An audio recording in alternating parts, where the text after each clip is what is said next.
في هذا المقطع راح نتفرج على واحد من اروع الافلام واللي هو فيلم فايف نايت ات فريدي. كثير مننا شافوا الفيلم ولكن عدت علينا احداث ما فهمناها، وعلشان كذا البعض قالوا انه الفيلم عادي وما يستاهل يعني الضجة اللي هو مسويها. فلذلك يا عزيزي المتابع اليوم راح نفهم كل الاحداث هذه اللي عدت علينا بدون ما نفهمها، وراح نشوف واحد من افضل المختصرات لافضل الافلام بصراحة اللي انا شفتها. فبدون كثرة كلام جهز مشروبك سناكك وخلينا نبدأ الفيلم.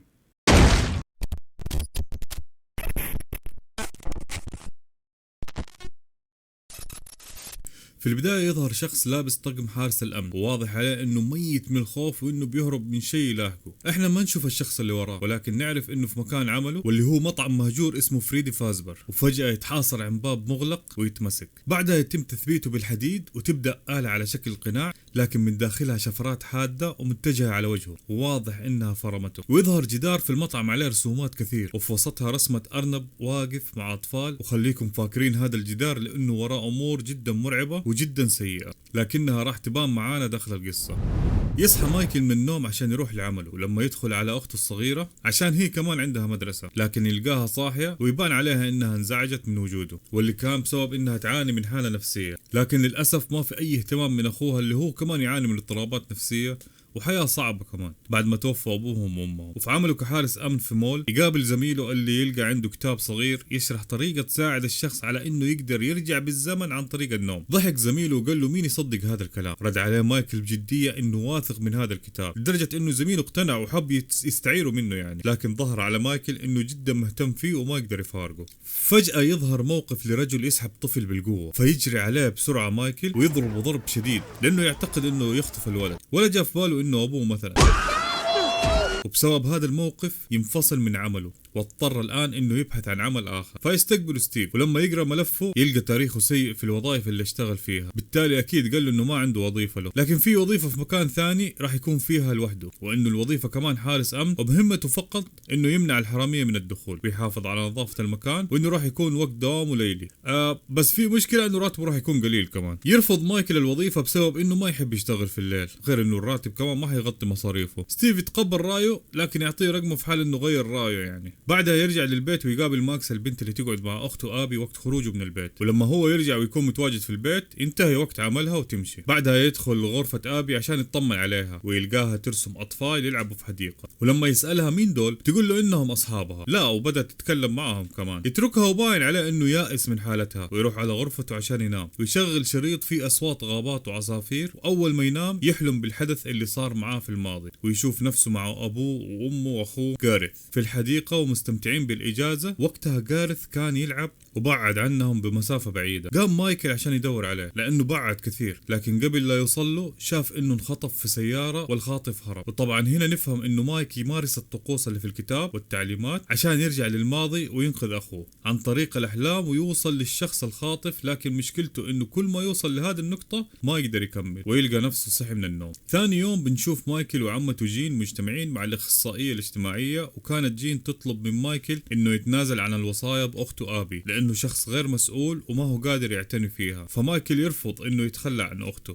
هددته عمته بإنها راح ترفع عليه قضية وحتكسبها، وقتها راح تاخذ الحصانة غصبا عنه. بعد ما تمشي جين تنصح الأخصائية إنه ينتبه على تصرفاته ويشتغل ويتعامل في شغله بهدوء عشان يكسب تعاطف القاضي يعني ويحكم له بالوصايا. فيقول لها إنه جين قررت تاخذ البنت عشان تجيها نفقة الدولة لأنه همها الفلوس وبس. مايكل فكر في كلام الأخصائية بجدية وقرر إنه يتصل بستيف عشان يقول له إنه رضي بالوظيفة ولأنه أساسا ما عنده خيار غيرها. فستيف يرحب بيه ويبدأ يشرح له طبيعة المكان اللي حيشتغل فيه. يقول له إنه حيشتغل في مطعم فريدي فازبر، ويقول له إنه كان مشهور جدا بين الأطفال في الثمانينات وإنه تم إغلاقه من كم سنة ومن وقتها والمطعم يتعرض للسرقات، ويقول له إنه نظام الحماية اللي فيه قديم ومتهالك لكنه يشتغل وفي كاميرات مراقبة داخل وخارج المطعم. ويقول له إنه وظيفتك إنك تجلس قدام الشاشات وتراقب المكان كويس وتمنع الحرامية من الدخول. تفقد مايكل المكان ولقي شريط مكتوب عليه اسم المطعم، ولما نشغله ظهرت امرأة تتكلم عن المطعم وإنه عندهم مخترع صنع روبوتات تتفاعل مع الناس بتصرفات واقعية كأنهم بشر، وأول ما تبدأ تظهر صورهم تشوش الشاشة وينطفي الفيديو. بعدها ياخد جولة على المطعم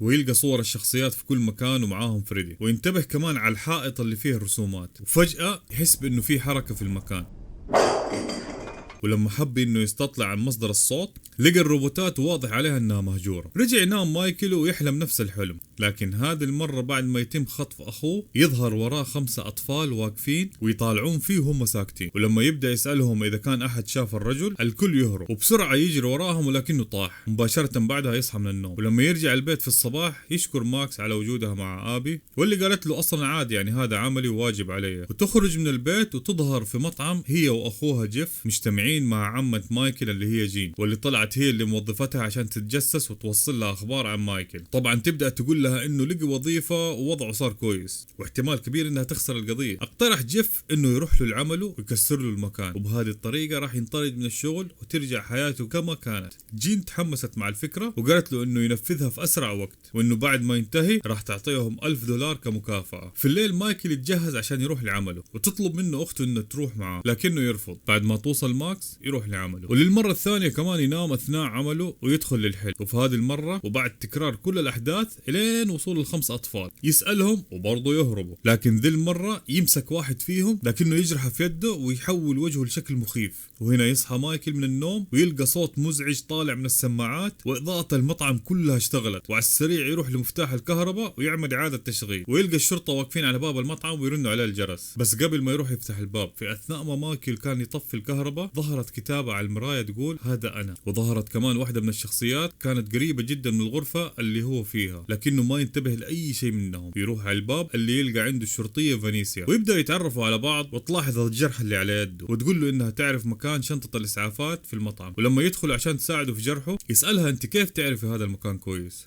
فتقول له انها تعرفه لانه في محيط شغلها ودائما تمر عليه، غير انه المكان المفضل لها لما كانت صغيرة. سألته اذا كان شاف شيء مو طبيعي في المكان، قال لها الصراحة هذه الليلة ابدا ما كانت طبيعية. فتقول له انه للاسف هذا الطبيعي في مطعم فريدي، وتقول له انه قريب راح يترك العمل لانه ما في اي احد من اللي قبله قدر يكمل في الوظيفة. ولما سألها عن السبب قالت له انه بسبب الاطفال اللي اختفوا من زمان واللي بسببها تم اغلاق المطعم، وتاخذوا على مسرح الدمى وتبعد عنهم الستار ويبدأوا يتحركوا في عرضهم المعتاد الين تنفصل عنهم الكهرباء ويتوقف العرض ويكون النهار طلع ويخرجوا من المطعم. فينيسيا قبل لا تمشي اعطته نصيحة انه ما يخلي المكان يأثر عليه. بعدها يظهر جيف وهو يراقبهم ويكلم ماكس ويقول لها انه لقي مكان عشان يدخلوا منه، وانه اول ما يوصل مايكل للبيت اخرجي وجيب اصحابنا وتعالي. وبالفعل اول ما يوصلون للمطعم يبدأون بالتخريب، لكن اتضح انه الروبوتات تحمي المطعم وبدأوا يتحركوا ويقتلوهم واحد ورا الثاني. جيف يشوف صاحبه وهو يموت قدامه فيحاول يهرب لكن هو كمان يتقتل. ماكس كون منتظرتهم برا، لكن لما شافتهم اخذوا وقت طويل دخلت عشان تطمن عليهم، وفجأة تشوف طفل يجري وتجري وراه، واول ما توصل للغرفة تنقتل هي كمان. توصل الشرطية فينيسيا لبيت مايكل وتتعرف على آبي وتخبر مايكل انه في مجموعة اقتحموا المطعم وطلعت علبة حبوب المنوم حق مايكل، واعترف لها انها حقه. وقتها قالت له انه غلط ينام وقت العمل خصوصا انه في مكان زي مطعم فريدي، لكن سألته ليش ياخذ حبوب منوم، وبدأ يحكي لها عن موضوع الأحلام وعلاقتها بخطف أخوه، ويقول لها إنه الموضوع بدأ يتطور بعد ما اشتغل في مطعم فريدي، وإنه بدأ يوصل لأمور ممكن توصله للخاطف. قالت له إنه اللي بيعمله في خطر على حياته، ورمت الحبوب اللي معاها في النهر. بعدها اتصل على ماكس عشان تيجي على البيت، لقي تلفونها مقفل، فاضطر إنه ياخد آبي معاه على الشغل ويخليها تنام في غرفة المراقبة، ويبدأ هو ينظف المطعم بعد التخريب اللي عملوه المجرمين. وبعد ما يخلص يروح ينام هو كمان. بعدها نسمع صوت طفل ينادي آبي، وبالفعل آبي تلحق الصوت لين صالة العرض ويستقبلها فريدي. في هذا الوقت كان مايكل يحلم ويشوف الولد الصغير قاعد على الأرض، ويبدأ يسأله انت شفت الرجل اللي خطف جارث أخي الصغير؟ وقف الولد وقال له لو أعطاتك معلومات ايش راح يكون المقابل؟ قال له اطلب أي شيء وراح أعطيك إياه. فجأة الولد يختفي ويترك وراه رسمة على الأرض لدمية على شكل أرنب. طبعا احنا شفنا نفس رسمة الأرنب على الجدار. بعدها يصحى من النوم ويلقى انه آبي ما هي موجودة في مكانها، ولما يدور عليها يلقاها تلعب مع فريدي وباقي الروبوتات. لا ومرة مبسوطة وبدأت تعرفوا على اسمائهم. وقتها انصدم مايكل لما عرف انهم يفهموا ويلعبوا ويتكلموا كمان، فاكيد انه راح يخاف على آبي، وبالفعل قال لها يلا عشان نرجع على البيت. قبل ما تمشي ترسم قلب وتعطيه البوني وتقول لمايكل انه يحب الرسمات جدا، وبعدها تودعهم ويمشون. ولما يوصلوا على البيت كان مايكل في غرفة آبي وبدأ ينتبه انها راسمة الروبوتات من قبل لا تشوفهم، لا وراسمة اخوها جارث وهو مخطوف في السيارة بدون ما تكون عارفة بالقصة اصلا. في اليوم الثاني سألها انت تعرف مين اللي في الصورة؟ قالت له اعرفه، هذا اخي جارث وقت ما كان ينخطف. ولما سألها مين اللي قال لك على القصة يعني، قالت انه صديقها الخيالي هو اللي حكى لها، فسألها عن مواصفات صديقها انه هل هو ولد ابيض وشعره اصفر، وبالفعل يطلع تماما نفس صفات الولد اللي في الحلم. في الليل يروحوا للمطعم ويكتشفوا ان فينيسيا منتظرتهم هنا، ولما مايكل سألها انت كنت تعرف انه الاطفال المخطوفين اتقتلوا وانه الروبوتات ملموسة بارواحهم صح؟ تجاوب بانها تعرف كل شيء من زمان. هنا تقاطعهم ابي وتخليهم تيجي تلعب معاهم ومع الروبوتات، وبعدها يتكلم مايكل مع فينيسيا ويقول لها انه الاطفال يتواصلوا مع ابي ويحبوها، وانه قرب يعرف مين اللي خطف اخوه غاريث. تعصب فينيسيا وتقول له يبعد ابي عن الموضوع لانه خطر عليها. وقتها ابي كانت تلعب مع الروبوتات وتيجي يدها على اسلاك في واحد منهم وتتكهرب ويغمى عليها. بعدها فينيسيا تقول لمايكل ياخذها على البيت ومعاد يجيبها هنا ثاني ولا حتسجنه، وكانت حادة في كلامها، وانه لو يبغى يوصل للخاطف يبحث لكن يبعد ابي عن الموضوع. بعدها مايكل ما يكون فاهم سبب الخطر على ابي، لكنه يثق في الشرطية، ولهذا السبب اول ما يرجع للبيت يتصل على عمته جين عشان يقول لها انه راح يتنازل عن وصاية اخته. وثاني يوم بالفعل تيجي عمتهم على البيت ومايكل يقول يا ابي انها راح تكون المسؤولة عنها من الان. بعدها تزعل منه جدا لانه تخلى عنها لعمتها اللي هي ما تحبها اصلا. المهم مايكل يروح للمطعم وياخذ معه حبوب منومة عشان يكمل مهمته، ولما يبدأ الحلم يشوف امه وابوه وغاريث قاعدين مع بعض، وفي الجهة الثانية واقفين ال5 أطفال المقتولين، والولد يقول له هذا طلبك وجبنا لك أخوك. لكن مايكل يقول له إنه هذا ما هو طلبه، إنه طلبه يعرف مين الخاطف عشان يمنعه وما يتخطف أخوه. قال له ما راح تقدر تغير الأحداث لأنه أخوك بالفعل مات، لكن أقدر أخليك كل يوم تشوفه في أحلامك وتتكلم وتلعب معاه كمان، لكن في المقابل راح تعطينا آبي. مايكل طبعا يفرح إنه راح يشوف أخوه فيوافق، ولما ينتبه إنهم راح ياخذوا آبي يخاف ويرجع في كلامه. لكن للأسف بعد ما وافق واختفوا الأطفال فجأة ظهروا لكن معاهم أسلحة حادة وبدأوا يجرحوه في جسمه ويختفوا. ولما يصحى يلقى نفسه مثبت في الكرسي والفرامة تقرب منه بنفس وضعية اللي قبله، لكنه يقدر يفك نفسه بسرعة ويهرب في آخر لحظة.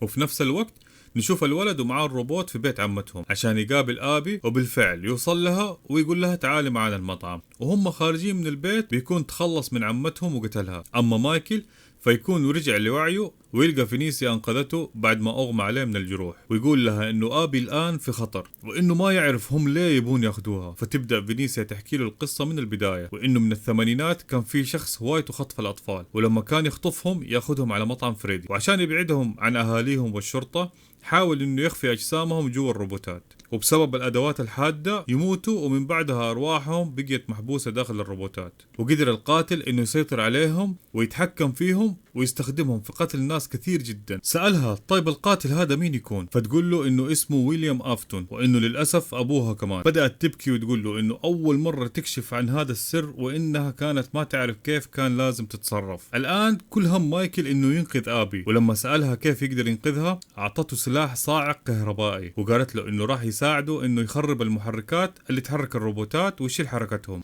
لكنه ما يدمرهم تماما. وتقول له إنه يتنقل من فتحات التهوية عشان ما يشوفوه، وفعلا يبدأ مهمته وعبر فتحات التهوية يوصل للمكان اللي فيه آبي، لكن يلقاها معاها تشيكا وماخذتها لجوا غرفة. تركهم وراح لفريدي وبوني ويصعقهم بالكهرباء عشان يقدر يتحرك بحرية. وبعد ما يتخلص منهم يرجع لآبي ويلقى انه تشيكا على وشك انها تحطها داخل دمية اسمها بيبي، لكن مايكل يلحقها في اللحظة الأخيرة. ولما حاولوا انهم يهربوا يظهر لهم الروبوت الصغير مستر كوب كيك، وفعلا يمسك رجل مايكل فيضطر يقول لآبي انها تهرب بدونه. حاول انه يتخلص من الروبوت وبالفعل يكهربوا ويهرب منه. اما آبي لقيت انها محاصرة بسبب فوكسي، فاضطرت انها تتخفى منه في حوض الكور، لكن تلحقها فينيسيا وتتخلص منه وتنقذها. وفي الوقت اللي مايكل كان يدور على آبي يتفاجأ بظهور الأرنب الأصفر سبرينج تراب، واللي يهجم عليه وينهال عليه بالضرب وبدون رحمة، ويقول له أنا اللي قتلت غاريث وهو صغير، والآن حقتلك أنت كمان، وحتى آبي راح تموت بسبب إنه الأطفال تعلقوا بيها ويبغوها تكون معاهم.